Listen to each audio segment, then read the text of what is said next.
I want to bring in Greg Bluestein now. He's a political reporter for the Atlanta Journal-Constitution. Greg, welcome. Great to have you with us. You write about how the Georgia runoffs will shape Biden's presidency. Are Republicans playing catch-up there, or are they more confident in these two down-the-ballot races?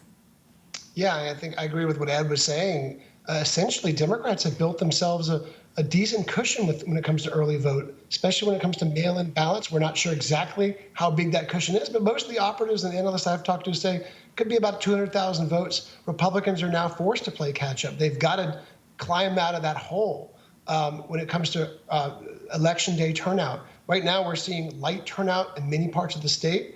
I'm getting reports from operatives and analysts all over the state.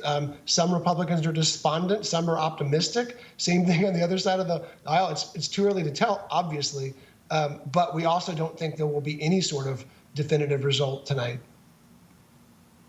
So, people like Stacey Abrams, for instance, have been instrumental in helping certain residents register to vote, a lot of first-time voters that she's been getting out.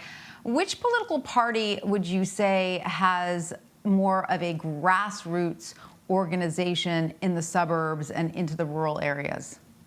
Democrats used to have the undeniable advantage, at least in the latter half of the 2010s, when it came to grassroots organization.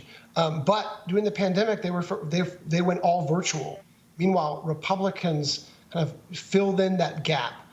They went back to in-person campaigning really in July, and they were able to counteract and improve their ground game in a major way. It wasn't until after the November election, really, where both Democratic campaigns say, okay, we're going back to the field, we're re-energizing and re-engaging that ground game. And now voters, you can't go a day without getting contacted in some form or fashion by any of these four campaigns.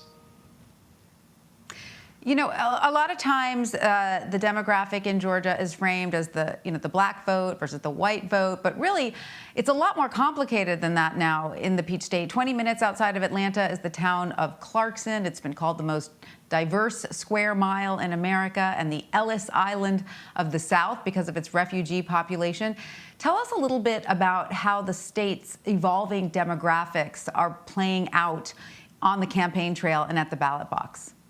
Yeah, look, the suburbs of Atlanta are no longer stand-ins for white voters. It used to be suburban equaled white when you talked about Metro Atlanta's bedroom communities. And no longer Gwinnett County is one of the most diverse counties on the eastern seaboard, and has gone from a Republican stronghold to the cornerstone of the Democratic strategy in Georgia. Cobb County was the launching pad of Newt Gingrich and Johnny Isakson's political careers.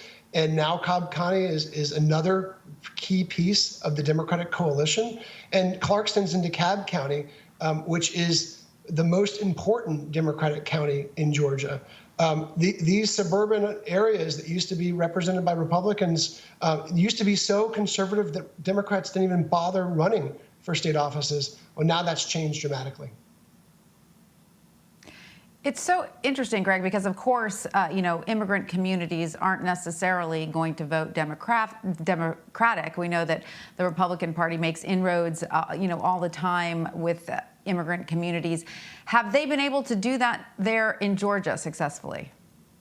Yeah, we've seen soaring turnout rates from Hispanic and Asian American communities, particularly in Gwinnett County, that really important Democratic county I just talked about.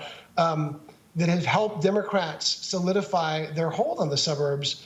We're still talking about relatively smaller numbers of voters, but soaring rates of voters that help Democrats feel like that the shift can be the shift we saw in November, and that who knows that we might see continuing later on this week. Who knows what will happen, but can continue throughout the decade as long as they can continue to appeal to a diverse background of voters. All right, Greg Bluestein, thank you so much. We appreciate your insight into the Peach State. Thank you.